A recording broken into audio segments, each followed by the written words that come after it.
Hey everybody, it's Sam here. Thank you for watching. So I've got another requested tutorial to share with you today. This was requested by a lady called Cynthia. She sent me a link to a blog post by Julie Davison, and this was an explosion card that she'd made. Now I have got similar on the channel, but I don't think I've ever done a 5x7. So this is how it looks. It's quite simple on the front. I've got a gorgeous 3D embossing folder, which I'll show you.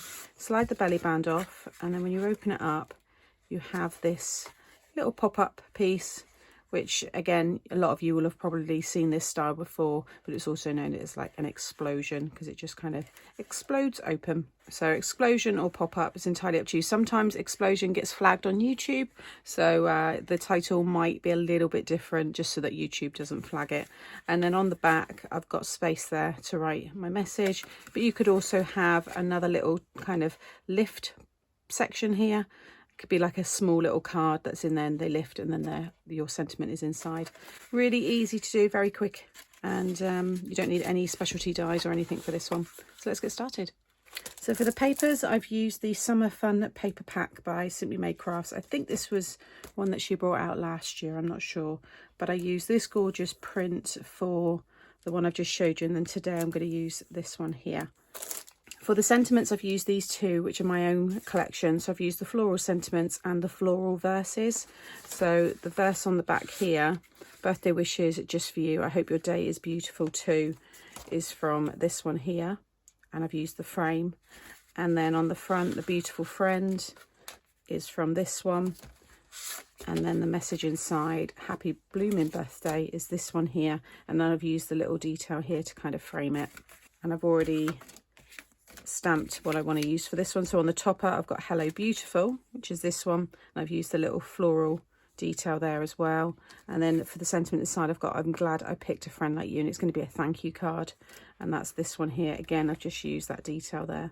The 3D embossing folder is a Crafter's Companion Country Garden. Really pretty. So what I did is I cut the two panels and then sat them together and then pop them in the folder. So I've got that full design on the front of the card. I'll go through the measurements with those in a moment. So first of all, we want to make our card blank. So it's a 5x7 gatefold card.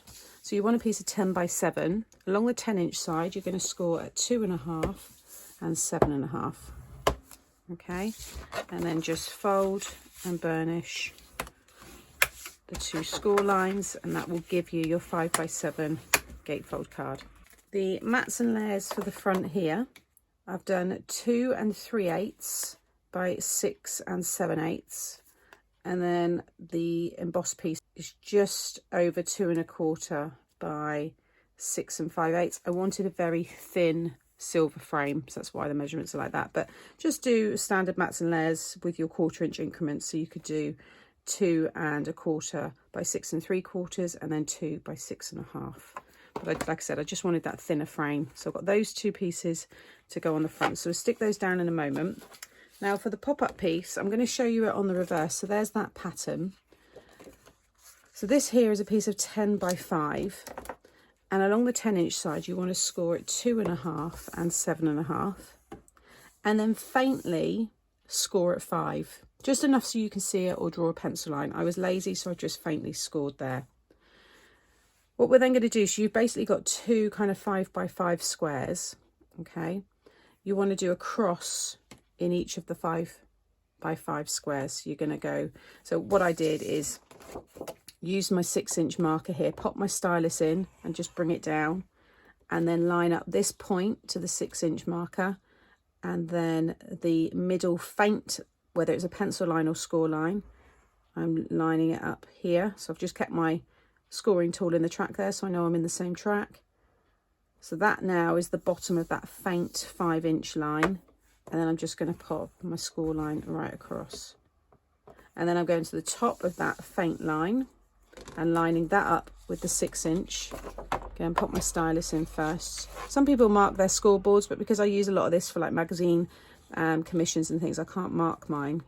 So again, I'm just lining up the point here at the bottom with the 6-inch track, and the top of that faint line or score line is in the 6-inch there, and then score across. So you can see there, we've got the 2.5-inch score line, and then a nice cross right through the middle, and there's that faint score line. And then you're just going to do the same on the other side. So we've just got 2 big crosses within the 5 by 5 sections, a nice embossed 2.5 and 7.5 score line, and then I've just got a faint one there, but like I said, that can be a pencil mark because you're going to flip it over and you're going to see all this detail here.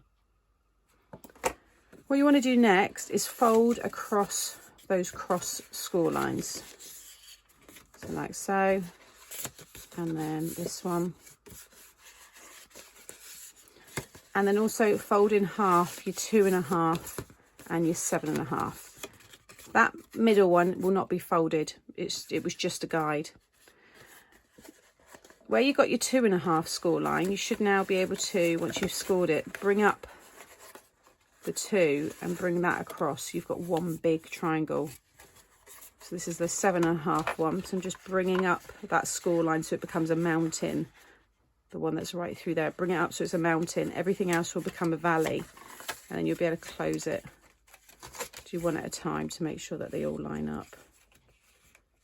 You might have to just re-burnish some of the lines, like so. Okay, now you've got the explosion effect. So you don't need to do any more scoring, that's everything.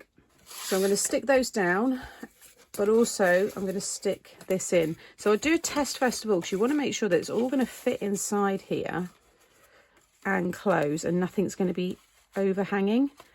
So I might have a little bit. So what I would recommend you do, just take a little bit off the edges here, just a slither. It's not going to affect the workings at all, but it's just means you'll be less likely to have anything sticking out. So again, just fold that all in, because you want that to sit perfectly within this 5 by 7 middle part, and then fold over and close, which that now does. Okay, so what I would recommend, I'll show you how to stick this one in, is do one side, then the middle, and then finish with the other side. So I'm just going to pop my glue on this one here, and you want to focus on, you could along this score line mark at 3.5, which is half of the 7-inch, and then make sure that this point lines up with that. But I'm going to eyeball and just make sure that I have 1 inch from the top and the bottom there. So a few ways to make sure you line it up. Now if you want to, you could just stick the sides down and leave the middle not attached. It's really not going to, you know, make too much of a difference. But just to add a bit of strength, I'm going to add my glue on the back of that one and just let that kind of fall into place. It's quite easy to, you know, maneuver if you're using your liquid glues. And just make sure that when that closes, it sits nicely.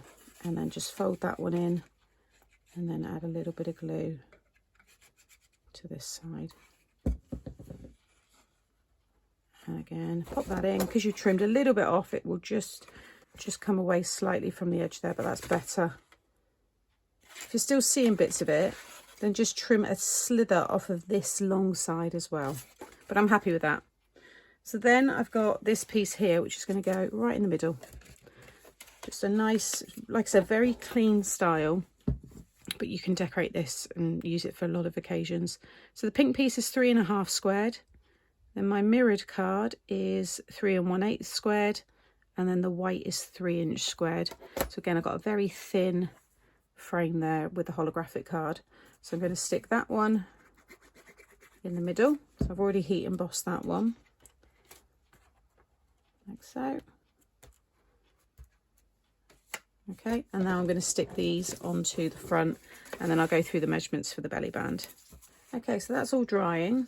So what I've got here is a piece of 2 by as long as you can get it, as long as it can wrap around the card, and then 1 that would have been by 12 because it was just a piece of scrap from the card pack. So I'm just going to sit my card over the top so you've got the same kind of overhanging, and just wrap it around like so.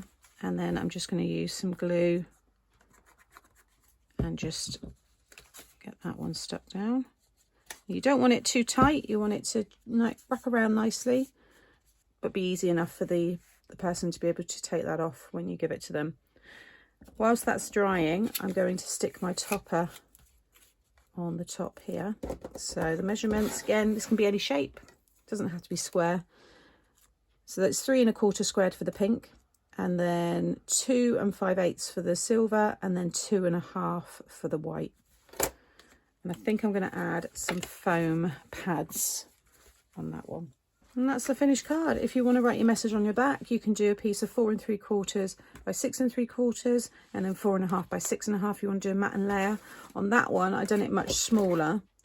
So that was 4 by 6. And I think that's what I had these pieces for, but I need to get a piece of pink just to frame. I think it was that one, yeah, just to frame it again. So I'll do that later. So there you have it, a very quick and easy explosion card. I've heat embossed this, but I reckon if you did this using just your inks to stamp and you use pattern paper instead of embossing, you can seriously make this card in like 15-20 minutes. It's a really, really quick card with a really, I think, lovely impact. So again, I'm just going to slide off the belly band. It's still drying, and then when you open it up, I'm glad I picked a friend like you. And I think it's nice to have the belly band then like displayed in front. I think that looks really, really pretty. You can obviously decorate all in here if you want, but this was the card style that I was sent as a request, so this is my take on it in the 5 by 7 size. And I'll just open up that one as well. So I hope you've enjoyed this take on an explosion card, pop-up card. I think it's really lovely and a brilliant way to show off any really pretty papers that you might have. So thank you for watching. As always, I will pop up some other pop-up cards. I've got some other explosion cards, so you might see them there. If you've enjoyed today, you're not subscribed to the channel, consider subscribing and hit the notification bell, and that way you won't miss out on any future tutorials. And check out my playlist. I have over 1,200 tutorials on the channel. There's so much inspiration, from hints and tips to 3D projects to home decor. There's just so much on the channel. So yeah, do go and have a little look at the back catalogue, and yeah, I hope it inspires you. Take care, and I'll see you all again soon. Bye.